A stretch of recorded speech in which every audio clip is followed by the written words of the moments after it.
I think I got more out of it. Yes. Oh!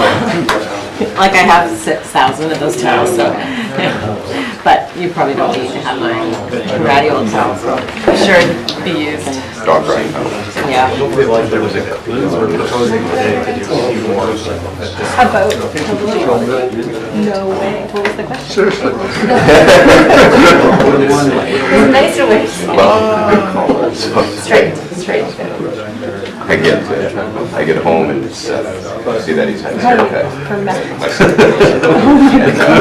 And my wife's switched me. I thought it was specifically about And it's a really nice haircut. So she goes, Yeah. he goes, and he usually doesn't care. He goes, yeah, I actually had it done. Mom, kind of, it looked like she took the weed whacker. And so he actually, his first real haircut. I told him not to leave. I said, she's got this guy from out there. She's always away.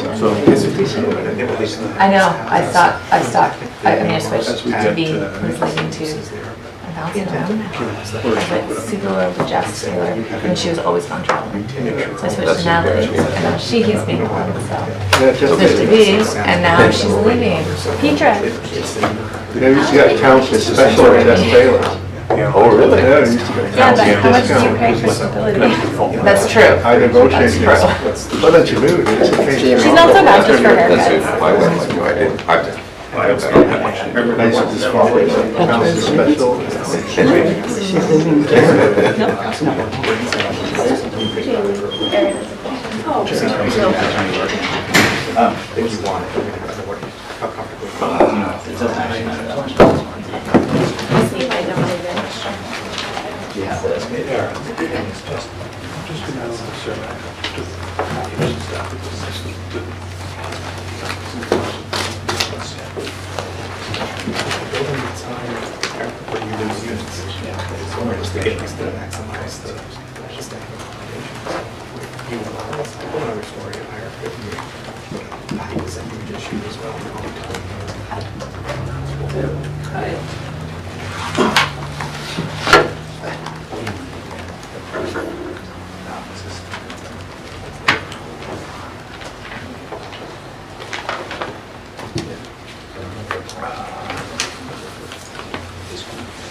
It's the 2 clocks at different times.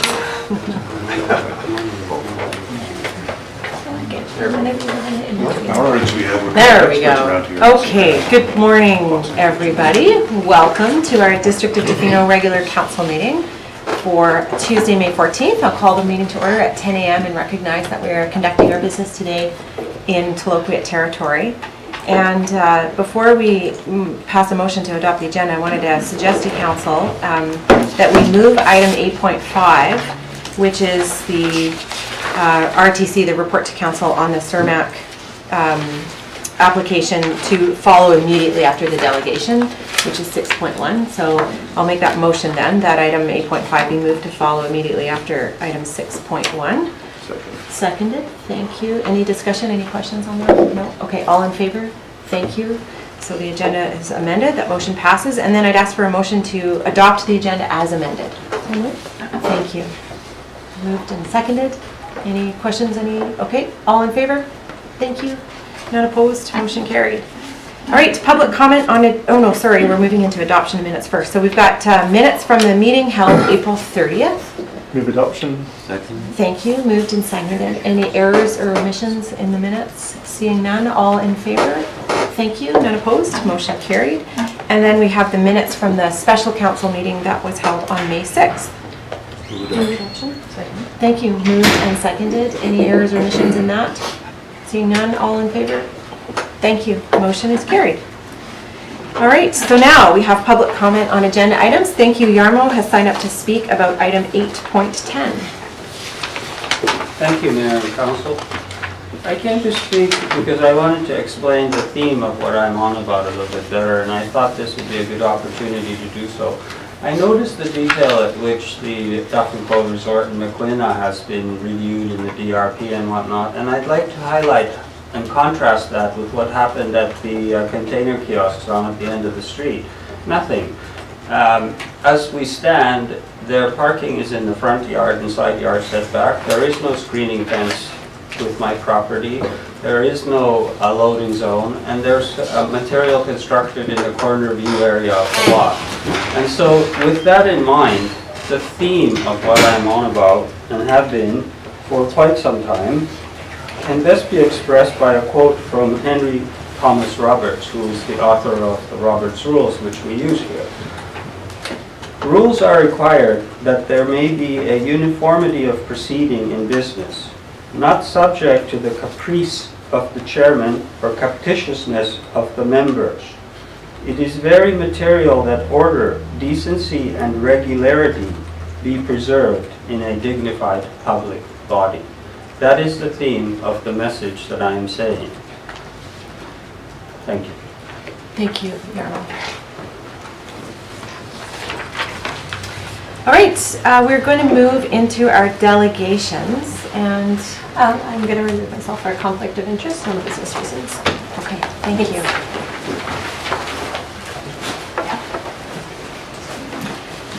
Yeah. Thomas, welcome.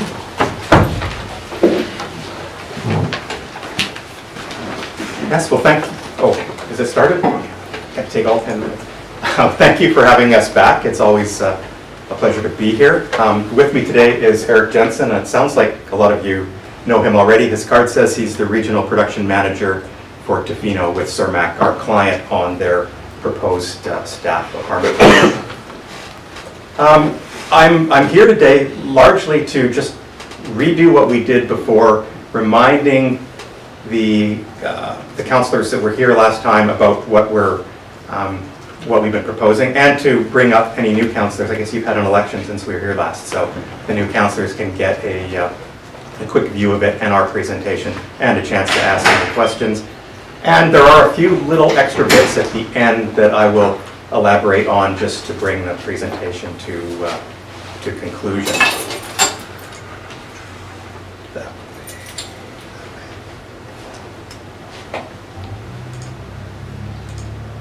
Okay. Oh, let me just put it full screen again for you. There you go. Okay, so I think most of you are aware of where the Cermaq operations are, down at the bottom of the hill, spanning between 3rd and 4th, with a high piece up at the top, and a nice frontage along Main Street. The little red square there is sort of where we've been looking at doing the initial apartment building to house staff for Cermaq. They have quite a few staff and a variety of staff with a lot of different staff accommodation needs. I think the last time we checked or talked with them, they had over 140 employees affiliated with this facility. A lot of them are full-time, a lot of them are part-time. There's year-round operations here. Some of them stay all year, some of them are seasonal, and some of them come and go on an itinerant basis. So it's a fair challenge to have somewhere for them to live, and this project was attempting to mitigate some of those challenges. The site is a big area that takes us down from the waterfront right up to Main Street. There is an upper plateau where the existing duplex, it's not even a duplex, where the existing house is. And of that upper plateau, not all of it is developable because it's very close to the edge of the bank, and it gets kind of thin, and then we've got the lookout, the little viewing platform there as well. You're probably familiar with the existing development area. The house is still there, isn't it? Yeah, yep. Probably still occupied too. Yep. So there is a house there on the corner that will be replaced by the new building. As we worked with the planning department, there was concern. One of the big concerns was view blockage. This building, or any of the buildings that we're proposing, will actually very minimally impact any of the views from downtown. This is kind of the view down 3rd Street, and 3rd Street terminates with the park at the end, and then to the, I guess, at the east of that is the Cermaq driveway, and then is our development site. So there'd be certainly no long view blockages from any of the streets. When I was here last, you can see your RCMP building was under construction, and you won't be able to see the new buildings at all from the upper floors there. We got a quick tour with the construction guys, and it won't be in any of those views. These are the buildings right across the street, which are very similar in height and scale and form. These are 2.5-story buildings. Ours is a 2.5-story building with big roof. These are slightly higher just because they sit higher up the grade. So, you know, the top floors will see over, but the lower and the ground and middle floors will look right into our building. So there will be some view blockage from the people directly across the street. And then this was sort of the longer view from your, kind of your parking lot. And again, you still won't see this building based on the geometry of the Main Street and 3rd intersection. So there was no concerns about that. Here's the kind of the conceptual view of our, again, 2.5-story building. It's got 8 residential units in it, and in what we're hoping to make look like a sort of a heritage style home, and sit on the corner where that existing 2-story, it looks like a bit of a Comox box or a Vancouver special. Just a quick summary, lots of ground floor access. There are 4 units. They're accessible. There are 4 2-bedroom family-size units on the second and then kind of the 3rd level. Heritage character, lots of human scale, balconies and verandas for everybody, so you've got lots of animation. People can come out of the building into the semi-public space. Again, it's oriented on the site so that the roof doesn't blocks the minimum amount of view from anywhere uphill. We're looking at a natural palette of colors, which is all consistent with your OCPs, and traditional, again, human scale materials, siding, shingles, lap siding as such. I will say we have applied for a development permit along with our rezoning application. So the development permit is sitting, waiting in the queue for rezoning to happen. So we've taken the design fairly far along, which is why you get to see renderings like this. I think we even have a landscape plan coming up in a minute. So again, if this gets approved, we'll be ready to move forward fairly quickly with the design of this particular building that you're looking at. There's a kind of a shot of it from down near the bottom of the driveway looking back up the hill. There's all the parking is taken care of on site. There's garbage pickup in a nice screened kiosk. The views, without saying, the views from the upper units on the ocean side will be absolutely spectacular. Well, from all 4 units, because they all have outdoor balconies that will be a nice place to live if you're in the queue for getting one. I don't know. No. No. My own place. You got your own place. Okay. So we do have a landscape plan here, prepared by a landscape designer. We're working with some of the ideas we want to maintain. There's some decent existing vegetation there. We'd like to leave as much of that as possible.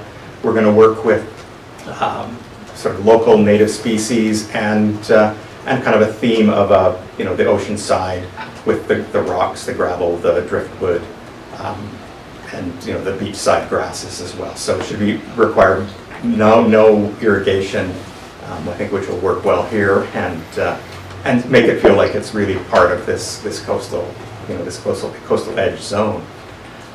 Okay, so it's the first of the 4 new slides, and I put this in here because this was our this has caused a big holdup in the processing of the rezoning, and that was to consolidate all of the surveys and all of the land parcels. So we finally, it took a few months to get through this, but we've got it resolved. And while we were working through it, it dawned on us that this was a lot of work for one 8-unit building. And at the first meeting we had with Aaron, is he in here today? Mm-hmm. There he is. Okay. We talked about doing as much staff housing as we could do. that's, okay, that was pie in the sky dreaming at that point, but the rezoning was taking its process time getting through. And we thought, well, maybe we should ask for a few more units as part of this rezone in case we want to do more buildings in the future. And what could we do was the question. We were working with the Cermaq administration, said, well, if you can fit some more on there, then yeah, let's give it a shot. So since our original applications, we've been looking at adding a bit more density to our proposed zoning. And these next couple of slides will sort of give you an idea of what we might be able to do, subject to architectural design, engineering design, geotechnical design. It's, that our site is pretty safe where we're at, but as we move further along, we get closer to the bank, and those all need to be thoroughly reviewed. Okay, quick. So this is the site plan, and what you see on, okay, this one is the pointer. So this is the building that we've proposed and is in the development permit application as it currently stands. And this area is some parking and bike parking and some landscaping. And this zone right here is the parking lot that's kind of right at the crest of the hill between our building site and the viewing platform. So if we, and it all, because of the way the survey was all reconciled to bring everything into order so that our development and the other stuff they've got going on down below, it's all now consolidated into one compact unit. This zone was left at the top of the hill for residential. So I quickly made a sketch basically like this, cut our building in half very simplistically and said, okay, well, if we did that, we could fit another 8 units onto this property. So I think as we move forward with the first reading, the zoning will now, unless we hear something different from you today, will likely say, let's allow them to do 16 units in a maximum of 3 buildings that are spaced nicely apart and don't get too high, and just so that's a plan. There's what the 3 frontages might look like from the buildings across the street. So we've got gaps, view gaps between them. You can see how high they are and that they're cresting, so they sit slightly below the height of the road. And off to the right, you can see the little viewing platform, and the space in between there. Well, there's no land left there. That's basically the edge of the cliff. So I think I've got one more here, which is that same view that you saw earlier from the intersection at the bottom of 3rd, looking back towards the first building, and then 2 more sort of completing the streetscape. And I think I hit, let's just go back, we'll leave that one. I think I hit everything that was on my topic. Oh, and my clock went to 0. You're only 30 seconds over, but we fumbled at the start, so that's, there yeah, we go. I'll have to get a credit back because it didn't earn my fee if I didn't go 5 minutes over. Thank you very much. So we're open to questions if you have any. Great. And we will be back for first reading with all of the new material as soon as we can get that, All right. that staff report done. Okay. Thank you very much. Any questions from members of council?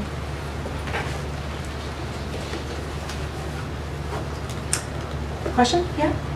Or Well, thought? there's going to be a lot that I'll have to say about this when we talk about it, but it did, I brought up the fact that this building is happening in one of only 2 commercial streets that we have in the downtown. And in terms of a best use, and in terms of my understanding about live above, commercial with live above as being something that we've aspired to kind of incorporate in a different zone that would make the most sense in the downtown core, that clearly you've just not gone down that path and are considered that. So I just am wondering why. Well, we can both address this one. I was going to kind of slip that one in there off my transition slide. I just failed to do it. We were asked, and we recall your comments from our previous meeting, and we had a good long chat with your planner, who's no longer here now, regarding the consequences of doing that. And the objective of this project was to get as many staff housing units as we could within the parameters that we were also given, like the height and view blockage. And we could add a level of commercial or retail if there was a way to do that from a business perspective. But it would, in order to maintain the number of units, we either have to get wider, which would block more views, or slip the commercial underneath and push the building up another story. And in our discussion, Dana was suggesting that taking those compromises back to council probably wouldn't be supported in order to achieve the commercial space on the ground floor. And then we did talk briefly about the fact that Cermaq is already a very large commercial industrial operation. What they don't have is housing. So although we're not meeting it on the Main Street bylaw in terms of mixed use on the Main Street, we're kind of adding to the mix of uses within their property and within their organization. And I don't know if you want to address the business case, but you don't have a retail, I don't know if you want to talk. No, I don't, I mean, it really comes down to height. If it was a make it or break it for us, and it was something that we would have to agree to the building going higher to allow us the amount of housing that we needed for this, we came up with 8 units was what we needed to actually pull this off. We had to have 8 units to make it worthwhile for us to house that many people in Tofino to pull off a building like this for the cost. So for us, that was a bit of an issue. If we're taking away a couple of units to have retail, if the option was to build higher, I don't know if that is something that you guys are interested either. Really, we saw that as really the only option. We didn't see losing units worth our while at that point. Now that you're coming forward with an expanded zoning application, which includes more units, the net might not be 16, it might be 14 with a couple of retail spaces in the appropriate place. That's what I'm going to be making a case to council for, because I just see this as a long-term, not a healthy approach to developing our downtown. And it's not necessarily that it has to be retail. We have so much need for office space, for all the services that get offered in town, and we hear about it on a fairly regular basis. We would set up here with these services, but there is nothing available for office space. So anyway, I appreciate knowing what your thinking was on it, but I'll just let you know that the way it's come forward today, I'm going to make as strong a case as I can to send it back to staff for further review. Thank you for the conversation. Changes to the zoning bylaw it's a triangle of staff, council, and the applicant, and those are the conversations that are taking place, and so I appreciate all the input that's being given here. Anybody else have any questions? Okay, thank you very much. Thank you. So we're going to consider item 8.5. Thank you. So this is the report to council that came forward that supports this item here. Did anybody have any questions from it? About the zone, yes. Pardon me? Yeah, go ahead. Yeah. Okay, well, we have some councillors who are new to this application, so previous to this, we did a consultation as part of the OCP process on what's called the gateway, to look at, what was the best, not about use, although use kind of came in as an appendix, if you will, of the report, but just kind of form, character, heights, that kind of thing, and certainly lower heights in the gateway were considered valuable. And I'm not saying that I object to this height or as it's presented particularly, and I very much like the style of the building and that, given that it's on Main and it's that nod to the heritage. But one of the things that is absolutely clear when you go down Main Street are these incredible gaps around commercial or any kind of office space development. And that if you also go down Campbell Street, you realize that there aren't many opportunities there either. We now have quite a massive project just here between 3rd, takes up half a block up there. We have a park. We don't know what's going to happen with these properties. You know, the co-op has a large parking lot, takes up half a block, motels, different things on the other side, big park. So not a lot of space on Campbell Street for retail development. You know, it can happen, and it's hard to kind of take and project into the future. Another area obviously is Main Street. So next, across the street, as was shown in the slide, is what we know as the Adams Building. There was housing, and the council wisely, or maybe the applicant also was interested to make sure that there was that dynamic between the commercial space and the living space above, because of where it was. It's downtown. And next door to that is the duplex that has a bit of a parking lot in front and not much space, you know. And then we assume the library possibly will happen, but there's, what else is there to give it flow and continuity? And well, you know, who can argue against creating staff accommodation? I can't, you know, I mean, I'm the strongest of proponents for that. But I'm also a strong proponent for having space for people to conduct their business, whether it's in servicing a clinic, another clinic, or a, you know, a agency or a retail space or whatever. And those options are being pushed out of town into Industrial Way. There's big pressure on, let's go to Industrial Way, that's the solution. The Gateway, so we have this highway corridor that the people who originally wrote the OCP said, please do avoid this and treat it in a different way. You know, and then the neighborhood nodes. So the neighborhood node, or the one zone that we're kind of not really getting our heads around and really being vigorous about, is the downtown core. Given that they've asked for this zoning to include all these properties and be a robust application, I personally am making the recommendation that this would go back to staff to review in the context of the OCP review that is underway and the possibility of re-looking at their kind of business model as far as retail space, or being, you know, providing that as the downtown. Thank you. Thank you. Councillor Chalmers. I actually want to support what Councillor Barrett said. Initially with the 8-unit house, I was quite supportive of staff accom, but the expansion, I do think there is a need for at least a few units, a couple units of retail. And basically you summed up my thoughts. Thanks. Anybody else? I mean, I mean, you make a very strong case, and as you point out, the one thing that we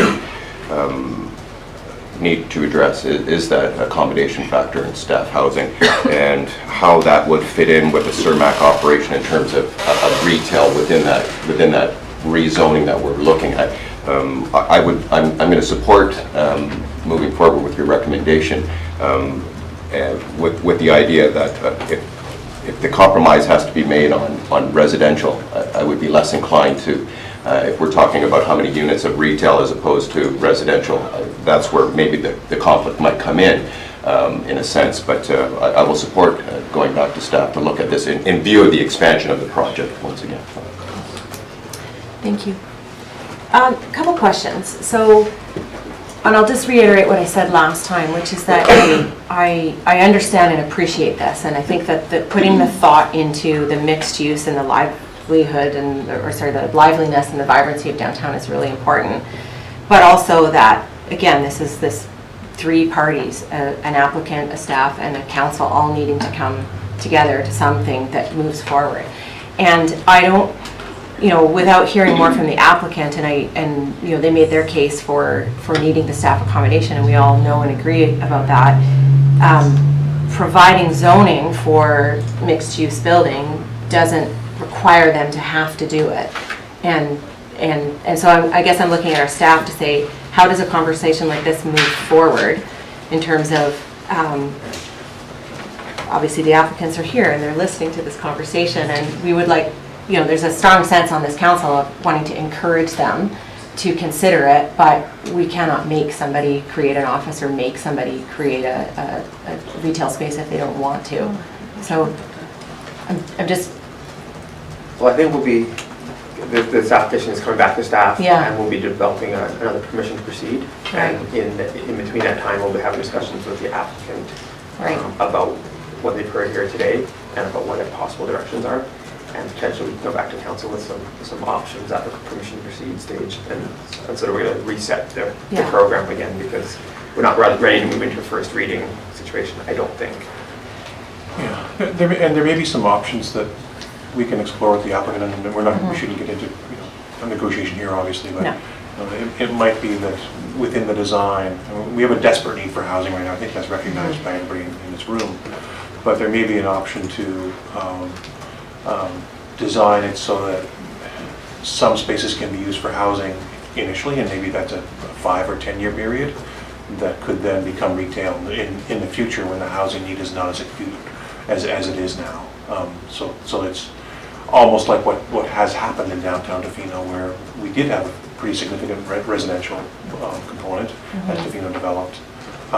Then we are still going through an adaptive reuse period where we've got buildings that are principally residential, designed for residential, that are in the process of being converted. So it might be that we can work with the applicant to have kind of I hate the term, but flexible platform, so that in the future, when housing as retail and housing needs kind of morph back and forth, we can see that kind of adaptive reuse happen in the building. So at least enable it, and maybe not see it happen on day one, but have it enabled. And but again, that's a conversation that we could have. okay, thanks. Oh, thanks. So, in my view, with all respect to our CAO, I think that starts entering into some detail, but doesn't quite answer your question, which is, in the kind of context of zoning, I think in the case of Gateway, the applicant was actually interested in the live workspace, so came forward with that. But I'm not 100% sure. Or was that required of us? If you want to build these condos, you've also got to do the commercial space. So I don't know enough about the history of the Gateway to know what, how that came about on the highway. I don't think it's new for this kind of mixed use scenario to happen in downtown cores, in zones of downtown cores. So I appreciate knowing more about that. So I can make we haven't heard from Councillor Anderson, but I just... Well, I don't think we need to make any motions. This is a report we're receiving for information, and this conversation is happening and everybody is hearing it. So, yeah, and I one more thing I want to add is I'm just thinking of 2 specific properties downtown where there has been changes in use and uncertainty created by the zoning language itself. And I'm thinking about Cedar Corner, for example, and the fact that there were 2 residential units that were then turned into commercial. And I don't think that was the intention of the council at the time when it was zoned that way for that to happen. So we have this, we're in a situation where in that case, we should have been more prescriptive, we think now. But in this case, I'm asking, how do you not be too prescriptive for an applicant that at this time may not wish to enter that use? Or is it something that is forced upon somebody? I don't know enough about how to set up mixed-use zoning to be able to answer it myself. And then another property almost across the road from Cermaq, 451 Main, where the same thing. There was a building that was units seemed to move between residential and commercial uses throughout the last decade or so, and it was a response to a need. And I guess the zoning allowed it, which is interesting. Yeah, Councillor Anderson, did you want to add anything? Well, sort of, I agree with Councillor Baird's analysis, I guess, of the OCP and weighing that out with, it doesn't mean losing some potential residence units if we were to pursue that. So I guess I'm interested in seeing that commercial aspect explored, but I think some of the things we're going to see come back is a very different development, probably much more of a block style with all the residents pushed up top. So we're compromising viewscape, I would say, and also it's, as we add more commercial, if that were possible even, and if the applicant's interested even, there's going to be some tough things around parking requirements, I think, to fit all that residential and commercial there. And those are kind of things I would expect to hear back in the report. And I did make a note earlier on, which was echoed by our CEO, about the notion of future conversion, because with what we do see a lot of residential units on Main Street, some that have not been converted, even though the pressures for commercial units are well known, some which are converted to different extents. And so I'm just wondering if that might be an option to be explored too, that residential units could be created on the main floor that would allow for future conversion. We haven't really analyzed, I think we've sort of said the downtown is our commercial area, but we haven't really looked into very much about planning around how that is to progress, whether the focus is Campbell, whether the focus is Main Street, whether it's both, and also the existence of the municipal land right in the center of our commercial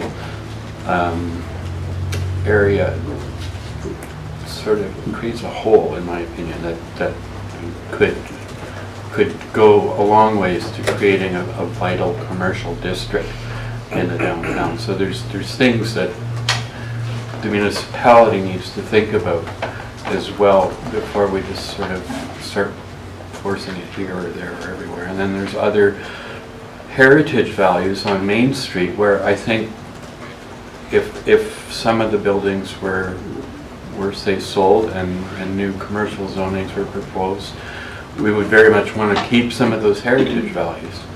So there's a lot to weigh into it, especially on Main Street, and I guess exploring the idea of commercial, I'd like to see that conversation happen more, but there's compromises to be made, and I think some homework for the municipality to do about thinking about where or how that commercial development will progress over time. And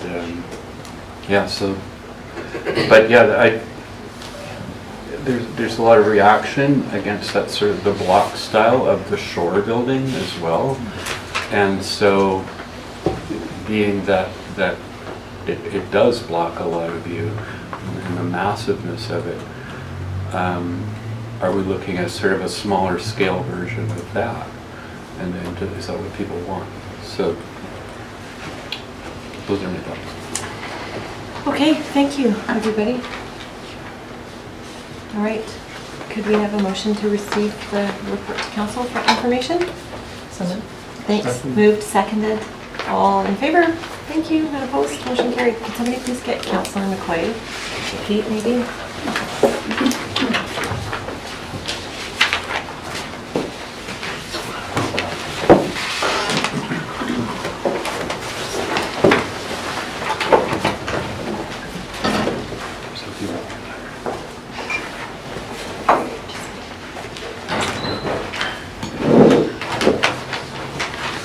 Okay, a correspondence section of our agenda. First is we have a letter from BC Assessment regarding an invitation to meet with them, some of their staff at UBCM to discuss community-specific property assessment topics. I would very much like to meet with them. So does anybody disagree? Okay, then we'll ask our staff to respond in the affirmative. Do we need to make a motion to that effect, or?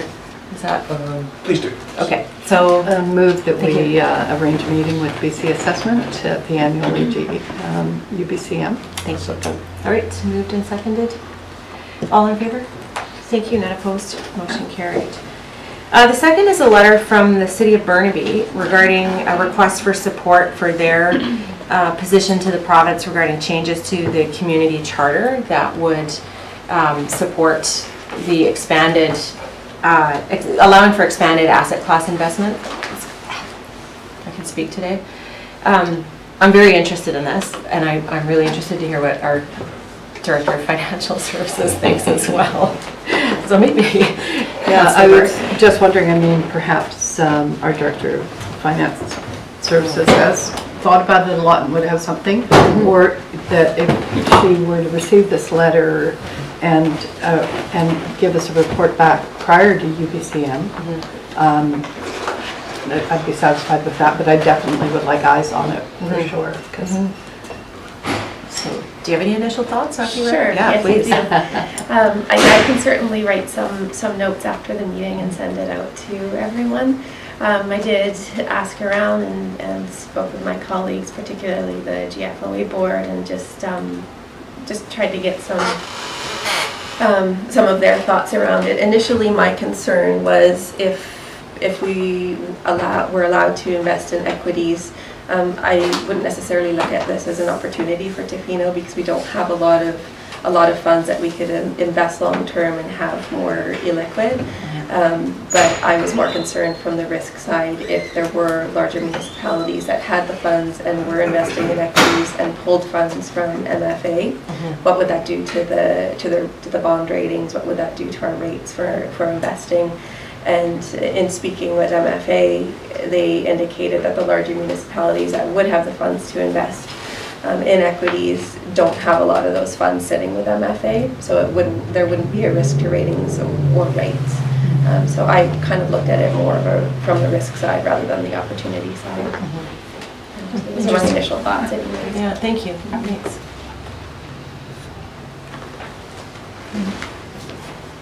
I'll just say it. It looks like it'll be coming forward to the UBCM. So.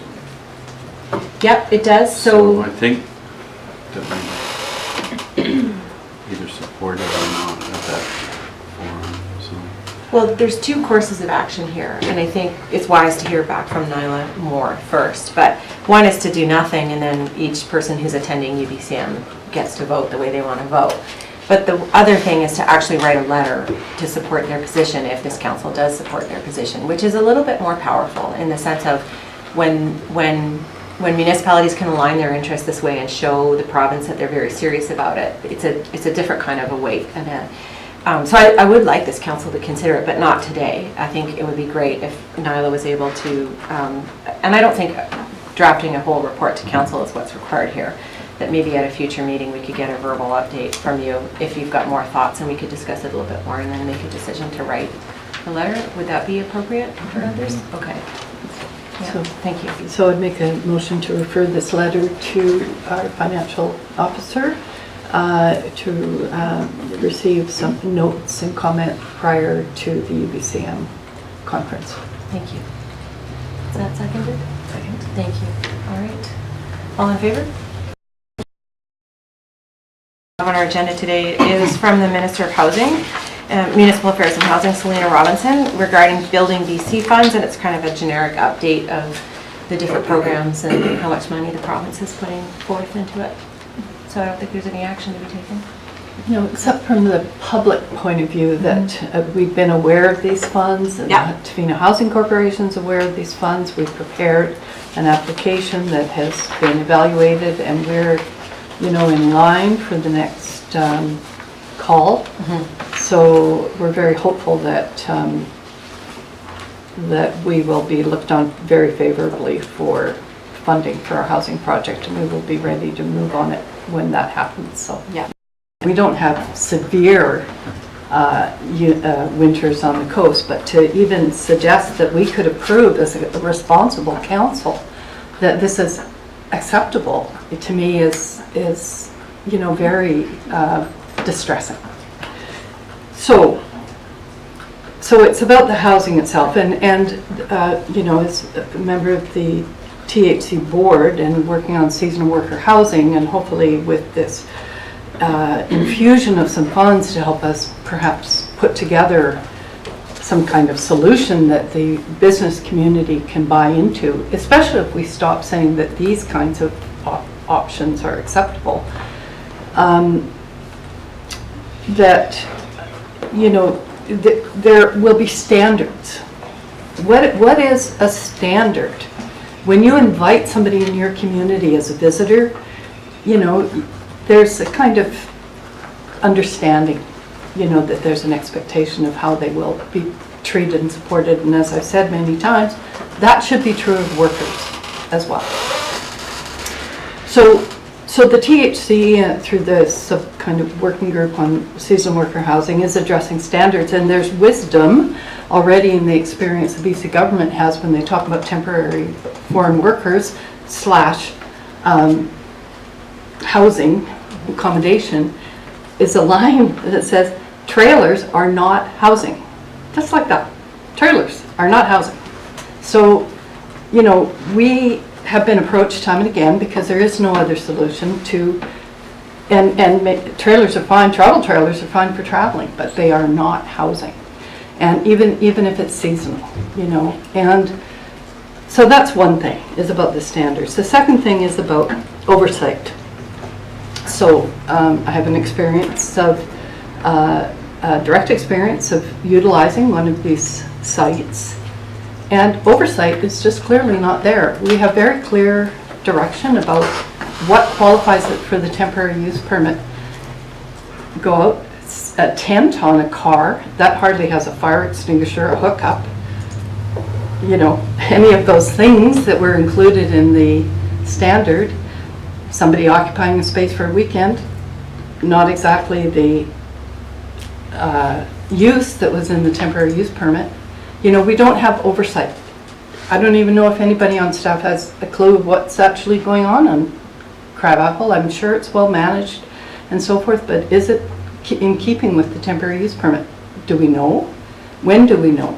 You know, there's no system in place. So I have a challenge around the fact that we issue temporary use permits, but we don't actually have a way of, you know, kind of checking in on how they're operated. So I'd like us to consider this suggestion, but to reduce it to fit the current season of the 8 months, and not to suggest that these, unless there's evidence that these are winterized units, that they be considered acceptable for any period longer than that. Thank you. I just think it's a very poor band-aid for a solution, and the fact that we're talking about a 1-year temporary use permit, I think we're admitting that. I'm concerned if we allow it to go ahead even for 1 year, we'll have a gun pointed to our head when it comes to an automatic renewal. So I'm going to vote against it. Councillor Stewart. I'm because of the fairly new, my concern being that, as I said earlier, this is not a perfect solution. This has been an issue for years, and if we have not, there's no solutions on the table that are viable. This is an interim measures, as I look at it, to address an immediate need, and I respect everything, and I was in this exact situation, as you know, 30 some odd years ago, in this exact situation. So I can relate to it and understand. 30 some odd years later, we do not have a solution. I am going to support this for sure. I have serious concerns that this is not the solution, and that I would bring forward that we start working, as I hear THC has a mandate to look at temporary. It's not on the table. I have seen nothing. So for me to say no in this circumstance, I just can't. So I would stress that we really look at this as an interim measures agreement. There are businesses in this town that I talk to that cannot operate their business because they cannot find employees to do it.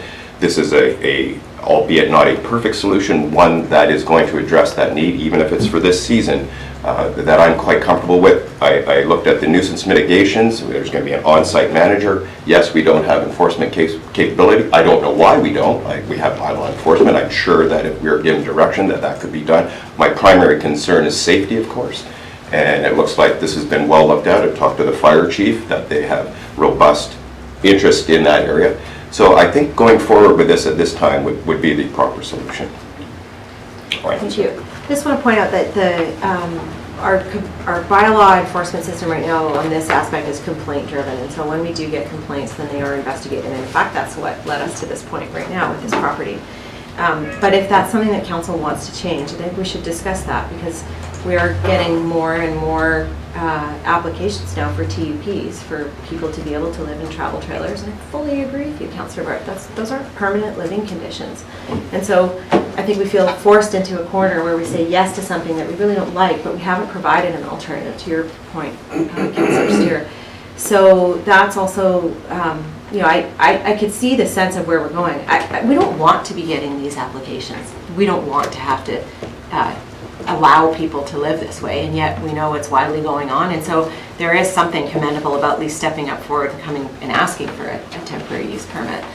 But maybe when we get a little bit more out, we can talk with our staff too around that monitoring side of things, of ensuring that indeed fire extinguishers and smoke alarms and all of those things are in place. Because that is part of being responsible on that aspect. But, you know, the other thing I just want to say right now is that on May 29th, we are inviting the business community to come and speak to the Housing Corporation about seasonal staff accommodation. And once again, this is an issue that we cannot rely on just some people to help resolve, and we all have to come together to be a part of this solution. So I really hope that businesses are going to step up and come to that meeting and talk about what we can invest in together as something that is safe and affordable and works for people to be able to live in on a seasonal basis. And I'll stop there for now. Councillor McQuaid. Yeah, I thank you so much for that, and I definitely echo the sentiment of Councillor Barrett. I think we need to remember that if we support this with the proper amendments, this can be a stepping stone. That looking backwards from living in a home to living in a travel trailer is one perspective, but looking forwards from living in a tent to living in a travel trailer is another perspective entirely. So I think we need to be careful about looking at 50% of something versus 100% of nothing. And 8 spots may be 50% of something, but I think that there is a lot that can be done there with the support of the business community. I think that this is worth a discussion. If these are going to be workplace style housing, speak to the businesses that are putting them there. If the responsibility is on the business to house their workers, and then the responsibility can also fall that these are safe places for them to live. And I don't know very many responsible business owners who wouldn't take that on and ensure that what they are putting here is safe and warm and dry, and a supported step towards being members of our community, from being in a tent to being in a travel trailer to hopefully being in a home. But as Councillor Steer said, the home part is a little bit farther away than I feel comfortable denying this. Okay, so thank you. Well said.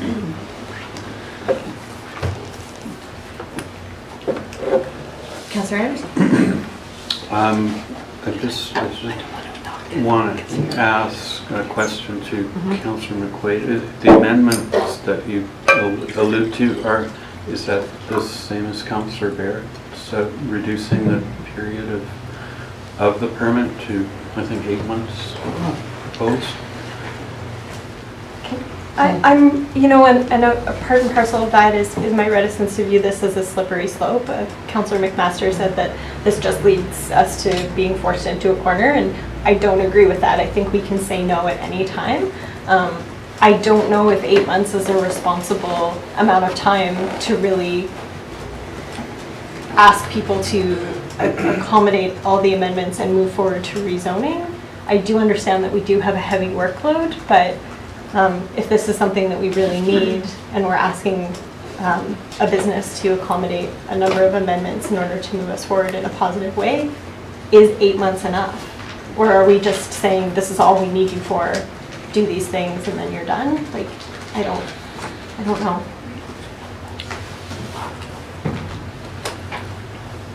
Just wanted to follow up on that. I think that we need to send a strong message somehow that they need to move towards something with more of a vision.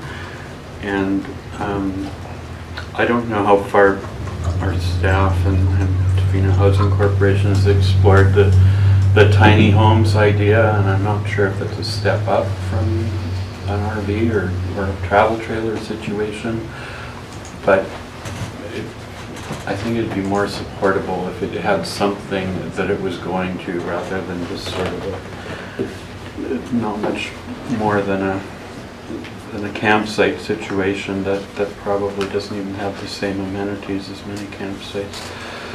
So I don't know how to send a message if reducing their application to a year it gets that point across, or how does that discussion happen? So, I don't know if staff has any comments on that, if that discussion might happen, or how do we encourage the applicant to move towards a better and more permanent situation? Okay, thank you. Councillor McMaster? I just feel if we are going to do this 8 months or a year, it's too short. I don't agree with 3 years, but if we are going to encourage responsibility from the business owner, and that means investment of some money, I would assume, and I would be reluctant if I was a business owner just to invest something for 8 months to a year. So personally, if I'm going to support this, I would prefer to go to 2 years temporary use permit.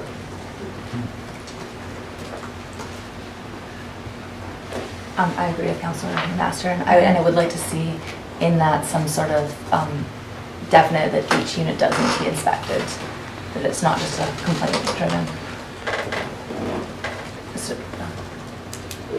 Yeah, Aaron. I just want to raise a flag about inspecting Thank you. RV units. I think where our role lies is inspecting.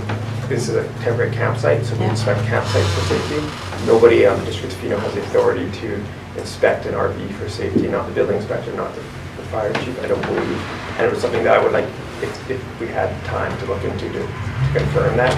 But just to be careful, those units are built and registered under something other than the BC Building Code, and I'm not sure that we have authority within our staff to inspect an RV unit for safety.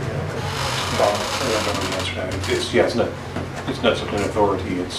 Is there a standard to which we could inspect? It's always not going to be the sort of the standard of a home. The building inspector or so, fire chief would know well, two things. One is there's a difference between structure safety and then fire safety, and if we're requiring that there be a smoke alarm and a fire extinguisher, how do we ensure that that is done?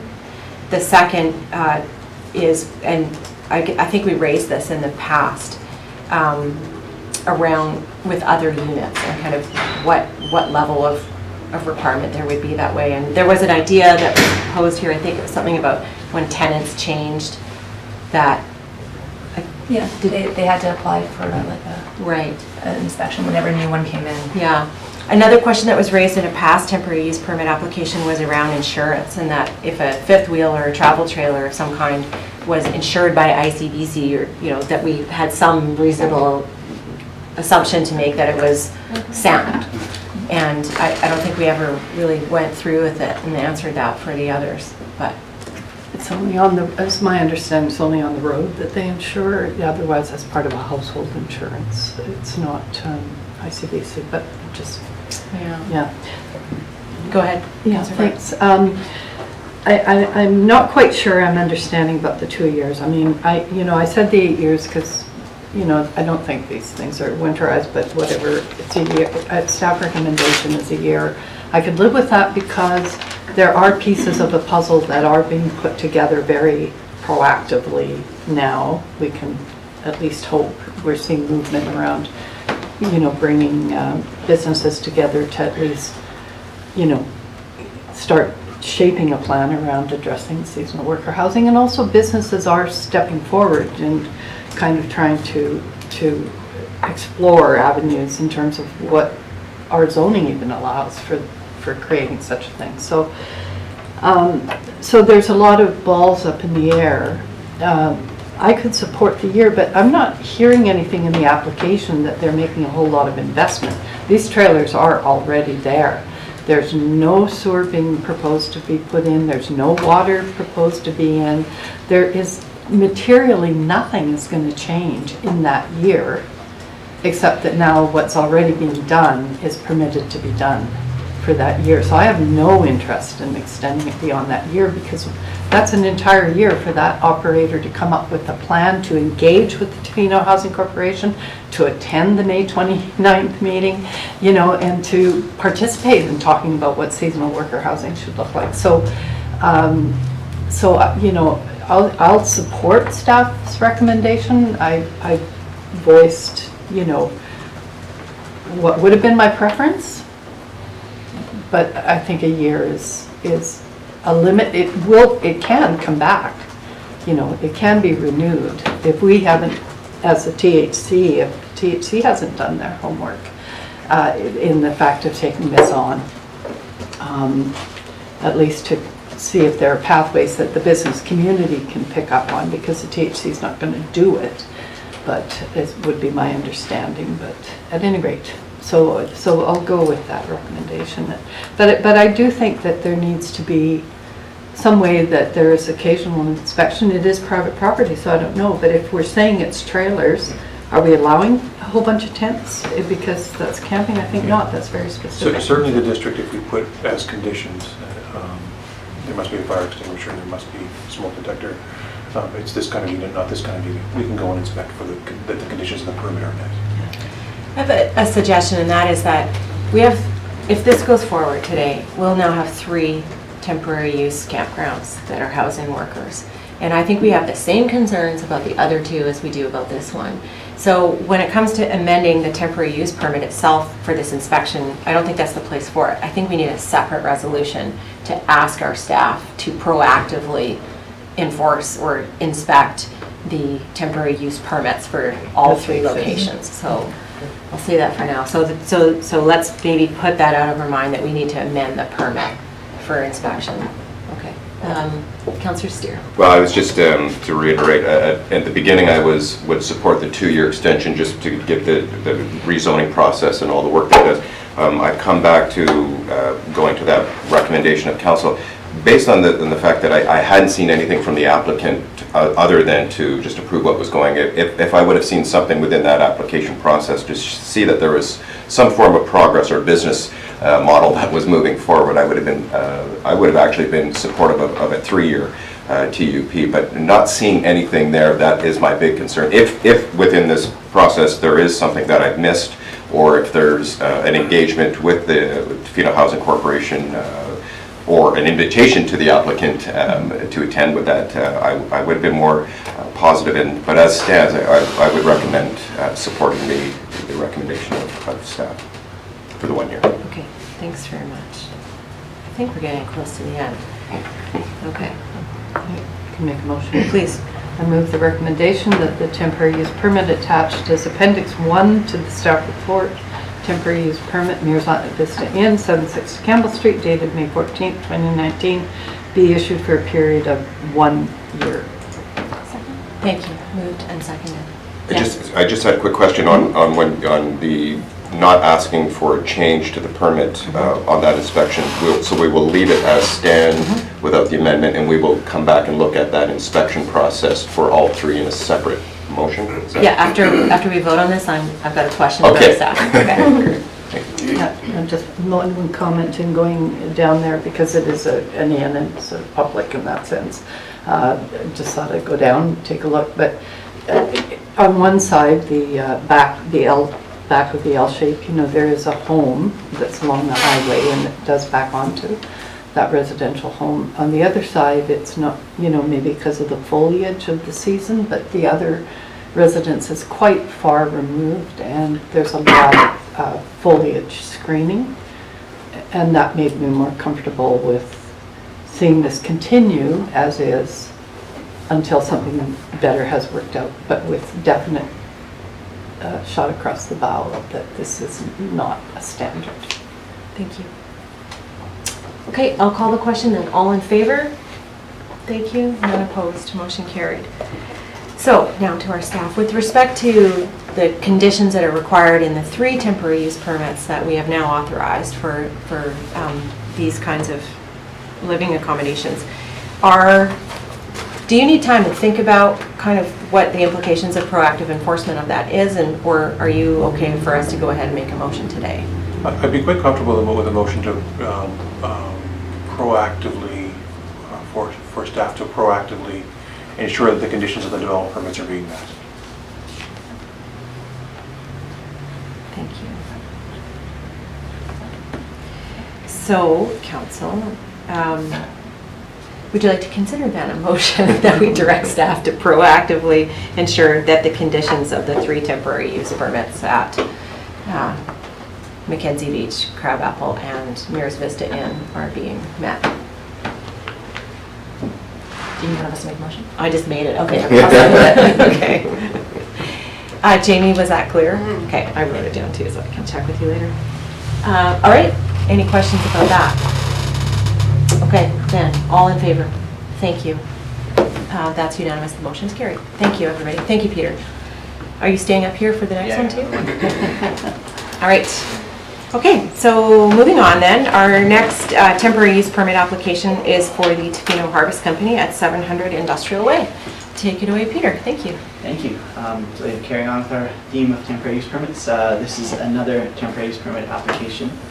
This one is designed to facilitate the development of a cannabis growing operation at Industrial Way. So here's the location. It's right on the corner of Campbell Street and Industrial Way. It also houses several other businesses, including Red Can and Picnic. There's also the mini storage there. This picture is a little bit older, but in the top right corner there has been a building that has been constructed, which is the proposed site of the facility. So the request was for a 3-year temporary use permit. It's for a cannabis production facility, as mentioned. So the building is existing currently. I believe our building inspector has done maybe some preliminary inspections, but there has been no final occupancy permit granted as of yet. The facility, however, will be operating under federal license. The category is micro-cultivation. So it's going to be an organic production in soil-based medium. The idea is that it will require minimum water and produce minimal waste. So there are conditions within the TUP around odor and noise control and those sorts of things, but there will also be security and odor and noise control are also conditions of the federal permit. So here's the site. You can see the actual building that this facility is proposed to be located in is building D in the top left-hand corner of that particular diagram there. So right now it's just a large box. I believe it's empty, but they're currently working to finish the building and fit it out for this kind of facility. Our building inspector will probably do a final inspection, but he is not licensed to do any sort of inspection regarding the particular systems associated with the production facility. He's mostly just looking at whether or not it conforms to the BC building code.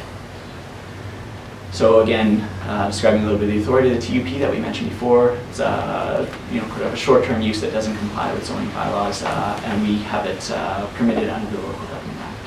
It can be issued for a maximum of 3 years and renewed once. So OCP policy for this particular area, it's industrial waste, so it's designated as light industrial. Industrial uses are encouraged to locate in this area. There's not a lot of policy for this particular designation, but it really specifies that industrial and manufacturing production are appropriate for this particular area. There are also policies that encourage alternative forms of employment, so we're not simply relying on tourism or seasonal employment. So taking a quick look at some of the policies associated with the TUP, it does provide for short-term economic activities. The applicant is requesting a 3-year TUP. Taking a look at the long-term policy for the area, the nature of the proposed use is in line with OCP policy, and the TUP also will contain a provision of security if the district does have to enforce removal of any non-conforming uses after the permit expiry date. Balancing the public and private interests. Private interests, again, is economic gain to the property and business owner. Public interest is the development of diversified employment opportunities. It also generally maintains a reasonable level of compatibility with surrounding developments. This will be a production-oriented facility. There's no retail proposed for this particular facility. It is located in a designated industrial area. The federal license and the TUP conditions are designed to mitigate any nuisance resulting from odor, noise, or site security issues, those kinds of things as well. So a little bit of nuisance mitigation, a few more details. So security is required as per the federal license. There's different sort of categories of federal licenses. This one's going to be for micro-cultivation, so the level of security isn't quite as high as a general or a larger scale license. But they do have to have physical barriers and security plans, standard operating procedures. Certain areas of the facility will be locked. No concerns were raised by the Tofino RCMP in our referral to them. Odor and noise control mechanisms are going to be kind of included within federal license conditions, but they'll also be conditions of the temporary use permit. We're looking to retain as much vegetation, which is a typical condition. And then there will be the security that's how to enforce any removals of TUP uses should that become necessary. So servicing, after a quick referral to the Manager of Engineering and Public Works, the expected use is about 90 gallons per day of water, so that's approximately the amount of 2 residential units. The Manager of Engineering and Public Works mentioned that that was nothing huge, but not insignificant as well, but did not raise any specific concerns about the water consumption for this particular facility. No wastewater is expected to be produced. It's going to be all used as it's a soil-based growing medium. The applicant is currently working with BC Hydro to ensure that the appropriate power will be sort of servicing the facility. This was one of the interesting things that we got back from the referral was that our contact at BC Hydro mentioned that the transformers in the system currently servicing Industrial Way is reaching capacity, and for something like this they wanted to work with the applicant quite closely in order to make sure that any upgrades that needed to happen were done prior to the facility becoming operational, and those would be likely at the cost of the applicant, but that's to work out between BC Hydro and the applicant. So safety and security for the facility, no security concerns were raised by the Tofino RCMP. They mentioned that they had no precedents to work from, so they were hesitant to make any sorts of recommendations or comments, but they also mentioned that they did not anticipate this to be a major security concern for the District of Tofino. The building, as mentioned, has to comply with the BC Building Code, any fire considerations and those sorts of things, so that will be done by our building inspector. But the federal license requires going a little bit above and beyond that, including security such as physical barriers, locked areas, particular training for staff, and those kinds of things. So public comments were solicited via some of the regular channels. We had a newspaper ad in last edition of the Westerly. There are mail-outs to landowners, handouts to tenants on May 3rd. There was one phone call received that kind of included some concerns about noise and odor. So those conditions were again reiterated within the TUP and then also as a result of the federal license. So the options, we can approve the permit as requested, refuse the permit, approve the permit as amended, or defer the permit. Staff are recommending option 3, with the permit term being 2 years, which is different from the requested 3 years. If you have any questions or comments, I'm happy to answer. Thank you. Councillor Anderson. As we looked at cannabis retail, Council identified their main concerns around protection of youth and health issues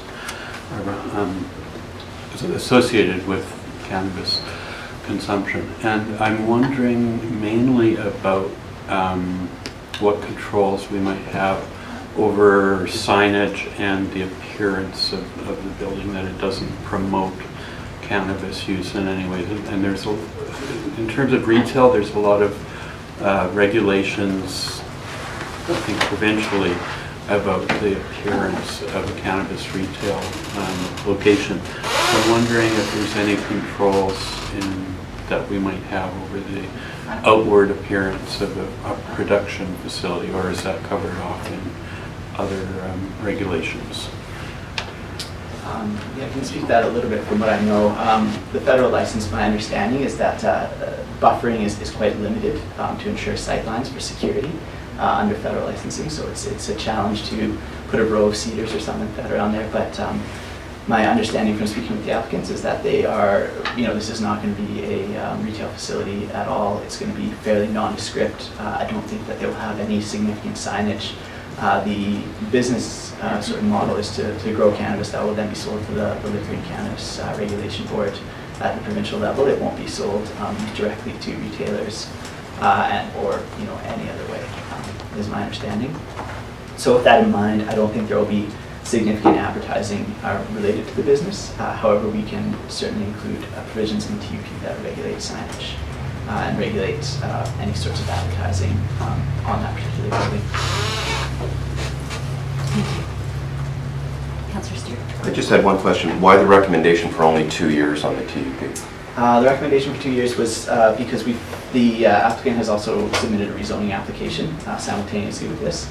And so the goal for us would be to process that rezoning application within the next 2 years and then bring it to council for council to decide if this is an appropriate long-term use for that particular property. Rather than recommending 3 years, we decided 2 years was an appropriate time frame to do that, and we didn't want to include extra time on the temporary use permit if it should be found that the use isn't appropriate for that particular property. Councillor Burke. Yeah, thank you. Could you speak more to the rezoning? I was trying to understand what they're rezoning toward. So there would be a zoning amendment that would essentially allow cannabis production as a use on this particular property. So, I'll just basically say I don't really have a lot of issues with this, but I'll qualify that.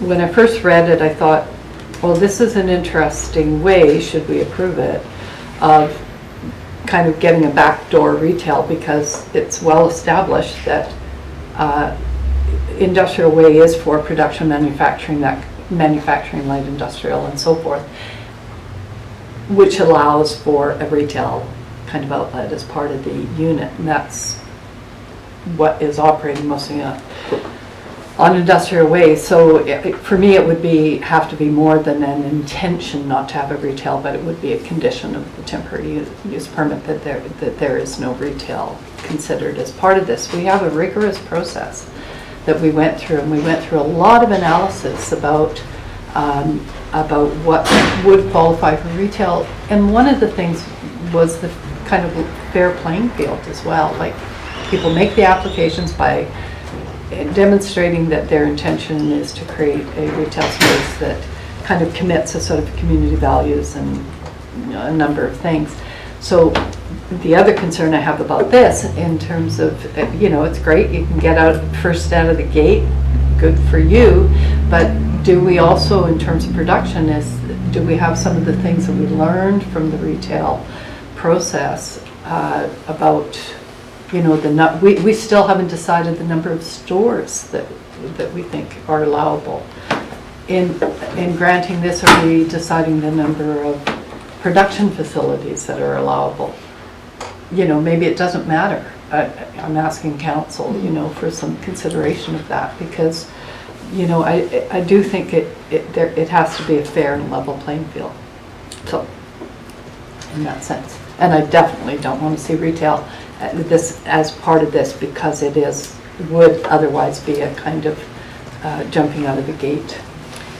Thank you. So before we get some response from council, just to clarify with our staff, so Schedule 3 of the temporary use permit explicitly provides the production facility use, and then says no other temporary uses are permitted. So by that, as a condition of this TUP, no retail would be permitted. Then in the rezoning process, there's a discussion to be had. Currently, the federal regulations don't allow retail and production together anyways, but that could change. So I think we have to be mindful of the fact that it could change. But did maybe Aaron or Peter have any comments on this before we get some council action? I think you just said that. I was going to mention that current federal regulations prohibits retail to be associated with a production facility, but it is, I suppose, wise to be mindful that those things change fairly frequently, as we've seen. So that would be certainly something that would be included at the rezoning stage. Right, so as part of the rezoning discussion, we can, I mean, it is possible to rezone to permit the production facility and to prohibit the retail. Specific, yeah. So we don't have to answer that today, but thank you for bringing it up. I would just add that cannabis retail is already not permitted in the District of Tofino. Correct, which is why we're, we have prohibited widely production, cultivation, processing, and retailing. And so, we're peeling back the layers of the onion, so, okay. Councillor McQuaid. Yeah, I just wanted to speak a little bit more to what Councillor Baird said in regards to a fair playing field. Well, I really appreciated how thorough both the application and the presentation, where there's little mention here of any of the,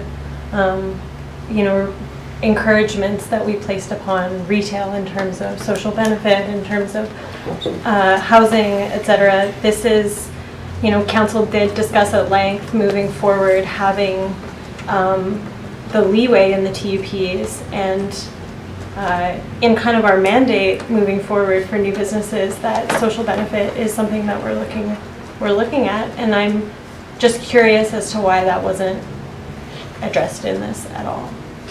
So I can speak to that. Yeah, that's great. My understanding is that this temporary use permit came through the typical temporary use permit process. For retail, we have a policy set up, and we had a particular fielding period that we received temporary use permit applications for.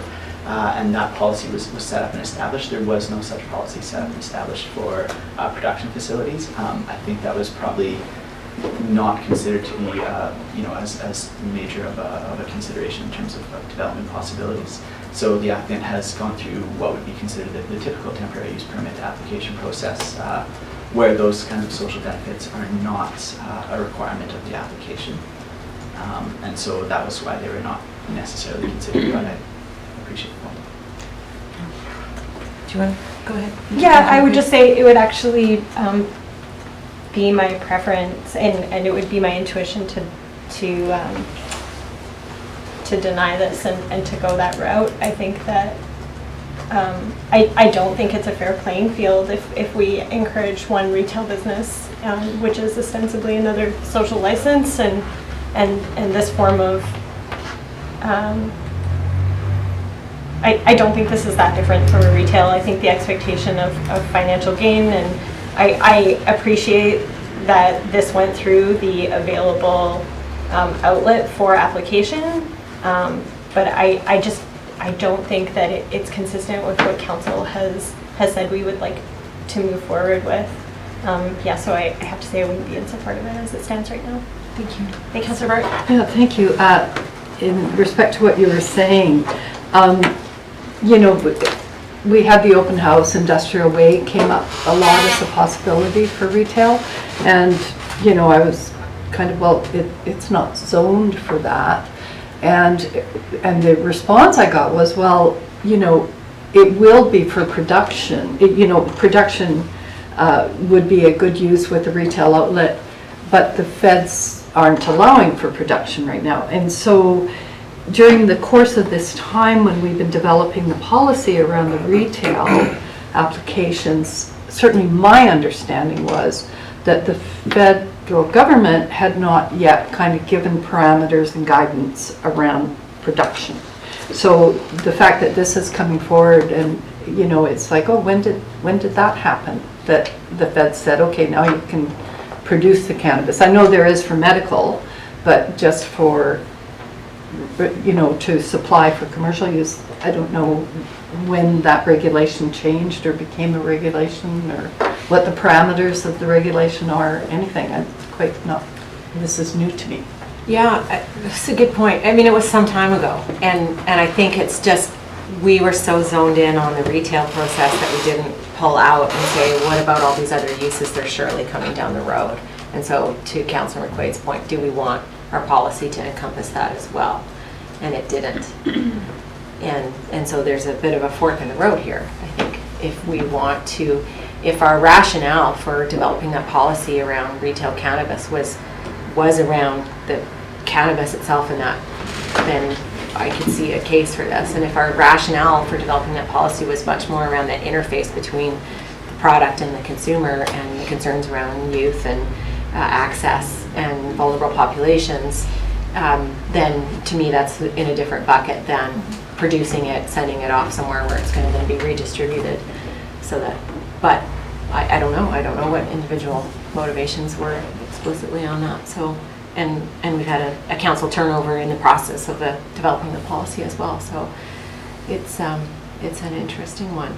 The fact that there is a rezoning application in the door is good in my view, because we always said with the TUP retail side, we want to encourage things, but really where the rubber hits the road in terms of some of the social benefit we might want to ask for, negotiate, or expect, some of that would be through the rezoning process. And in fact, I think Aaron even was, you were originally more encouraging of going the rezoning route than the TUP route. So yeah, thank you for bringing that up. It's, I hadn't thought about coming in. Others? Can I ask if there's a waste management plan that you've seen?